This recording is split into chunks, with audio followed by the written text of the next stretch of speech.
Бұл елде қыздың туылуы ажырасуға немесе екі әйел алуға қауіп төндіреді. Көп ұлды болу ауғандық отбасы үшін өте құрметті жағдай. Бұл отбасы үшін қорған, жайлы қарттық және жақсы атақ дегенді білдіреді. Ал қыз деген артық ауыз ғана. Қазақ контентін қолдау мақсатында менің арнама жазылып қызықты видеоларды тамашалай аласыздар. Гендерлік кемсітушілік орталық Азия мен көршілес елдерде бұрыннан келе жатқан мәселе. Тек қыздарын дүниеге әкелетін әйел күйеуінің махаббат мен құрметінен ғана емес, толыққанды отбасы құқығынан да оңай айырылуы мүмкін. Ауғанстанда бұл қалыпты жағдайға айналды. Ол жерлерде қыздың дүниеге келуі көбінесе мереке емес, ұятқа себеп болады. Артта қалған қоғамдарда әйелдер әрқашан төмен болып саналады. Өкінішке орай, біздің қоғамда оларды адам ретінде қарастырмайды. Біздің басшылар әйелдер құқығын қорғауды талап етеді, бірақ шын мәнінде олардың кейбіреулері іс жүзінде мұны істей алмайды. Мысалы, олар білім туралы айтып, бірақ қыздарын мектепке жібермеуі мүмкін, дейді жазушы Ахмад Мухаммадияр.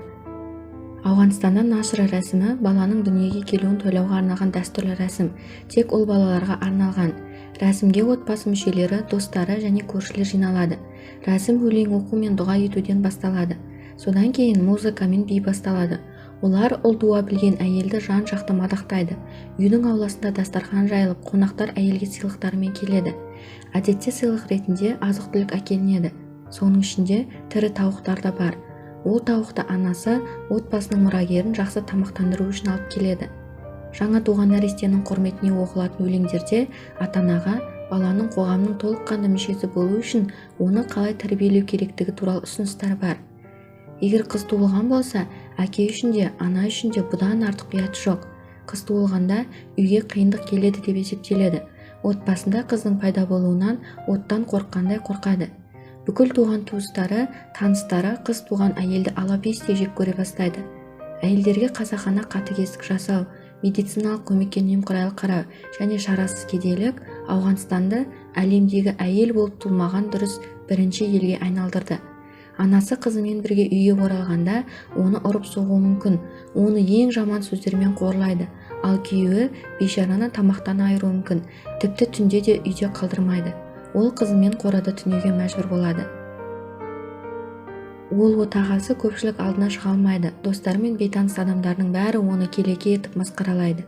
Ал егер отбасында бірінен соң бірі тек қыздар дүниеге келсе, онда отбасының әкесін әйелі тек қыз туатын еркек деп қорлайды. 29 жастағы Рұхсар үшін сәби босану қиын емес, бірақ болашақ ана 5-ші баласына алаңдамай тұра алмайды. Күйеуінің көңілінен шығу үшін ол болып туылуы керек. Өйткені оның 4 баласы да 2 мен 12 жас аралығындағы қыз балалар. Рұхсар қайтадан қыз туса, күйеуі екінші әйел іздейді деп қорқады. Ауғанстанда отбасында құрмет тек ұлдарға көрсетіледі, ал егер қыз туылған болса, кінә көбінесе анасына жүктеледі. Мұның бірнеше себебі бар. Ұлдар болашақ асыраушысы, әулеттің жалғасы, мүліктің мұрагері болып саналады. 33 жастағы Кабул тұрғыны 2 қыз бен 1 ұлдың әкесі Эхсанулла ұлдары қартайған ата-анасына қамқорлық жасайтын түсіндіреді. Оның айтуынша, көптеген пуштундар үшін қарт ата-ананың күйеу баласымен тұруы мүмкін емес. Екінші жағынан, қыздар қаржылық ауыртпалық болуы мүмкін. Олар өсіп тұрмысқа шыққаннан кейін басқа біреудің отбасына кетеді. Эхсанулла 3-ші баласы ұл туылмай тұрып туыстарына шын мәнінде қыздары бар екенін айтудан ұялғанын айтады. Бұл менің қыздарымды жақсы көрмейтінді білдірмейді, дейді ол. Бірақ ұлды дүниеге әкелмеген аналарға қатысты зорлық-зомбылықтан көрінетін тағы бір шектен шығу бар. Бұл мәселе ақпан айының басында Кундуз провинциясында ер адам әйелі көп қалаған ұл емес 3-ші қызды дүниеге әкелгеннен кейін оны тұншықтырып өлтіргені туралы ақпарат таратқан. Жуырда ғана Нангархар провинциясының әйелдер ісі жөніндегі директоры болып тағайындалған Анис Имранидің айтуынша, ең үлкен қысым қыздың әкесінен емес, қайыненесі мен отбасының басқа мүшелерінен түседі. Босанған әйелге босанғаннан кейінгі көзқарас мүлде басқаша болады. Күйеуінің отбасы оны ең жақсы тамақпен тамақтандырады, дейді Анис Имрани. Ұлдың дүниеге келуі салтанатты мерекелермен тойланады, деп жалғастырды Ирани әңгімесін. Бірақ қыз дүниеге келгенде анасы ұялып, туыстарының күйеуінің қысымына ұшырайды. Анис Имрани бұл құбылыстың білімі төмен отбасыларда жиі кездесетінін айтады. Неғұрлым консервативті отбасыларда қыздар мен ұлдарға өскенде мүлдем басқаша қарайды. Пактия провинциясында тұратын Нурия есімді жасөспірім әпкем екеумізге ағаларым тамақтанғаннан кейін ғана тамақ ішуге рұқсат етіледі деп түсіндіреді. Отағасы ретінде ер адамдар қартайған ата-анаға ғана емес, сонымен қатар олардан кіші іні қарындастарына да қамқорлық жасау керек. Осылайша ауғандық ата-аналар ұлдарын кәрілік сақтандыру полисінің бір түрі ретінде қарастырады. Гүлхатай Махмадзай 55 жастағы үй шаруасындағы әйел. Оңтүстікте Кандагар қаласынан күйеуі 10 қызды босанғаннан кейін ажырасқан. Ол қыз емес, ұл тусын деп 26 жастағы келіншекке үйленген, бірақ оның жолы болмады. Қазір оның тағы 2 қызы бар. Енді Гүлхатайдың болашағы бұлыңғыр. Қыздарының бірінің үйіне көшу әйел үшін қолайсыз және ол жалғыз тұрады. Ол ұлды дүниеге әкелсе, өмірі мүлде басқаша болар еді, дейді. Ауғанстандық әйелдер құқығын қорғаушылар жағдайды өзгерту үшін білім мен хабарлылықты арттыру маңызды, дейді. Олар ауған қоғамында үлкен құрметке ие болған дін өкілдері мен молдаларды отбасындағы гендерлік кемсітушілікті тоқтату науқанына қатысуға шақыруда.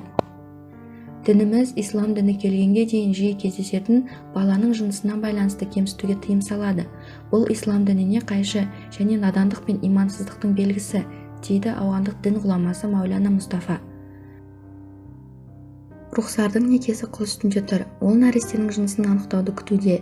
Егер Узи ұл емес екенін көрсетсе, ажырасу немесе күйеуін екінші әйелмен бөлісу алыс емес, дейді Рухсар. Жағдайды басқа ештеңе өзгерте алмайды. Әйелі ұл тумады деп кемсіту қазақ отбасыларында да бұрыннан келе жатқан мәселе. Қазақстанда тіпті кейінгі бала ұл болып туылуы үшін қызға ұл деген жалғау қосып ат қою әдетке айналған. Белгі көмектеседі, дейді олар.